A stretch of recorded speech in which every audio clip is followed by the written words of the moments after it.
Baba, na san kuna magana da jagaba. Jiya ne na gashi ko shekarun jiya. To dan Allah a ce ma jagaba ya ja mu baya. Baba, kasa an ba mu taliya lokacin zaɓe. Yana cikin haƙƙinsu na 'yan ƙasa. A'a, ga taliyar. Me aka yi? Ba abin da aka Bai kamata in fito in sa baki ba. kai faɗan uwanmu ne ba Bahaushe. Ni na ɗauka ya yi adalci. Aba baba wani kalan adalci. Mai yayi tsada kana ina wata mata da dafa ruwan zafi da gishiri domin 'ya'yanta su yi.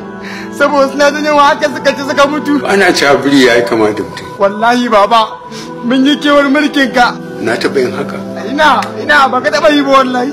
To? Wallahi a yanzu dai wallahi gwara a kawo fir'aune ya bulke mu.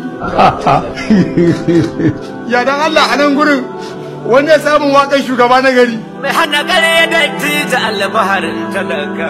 Baba Buhari dodar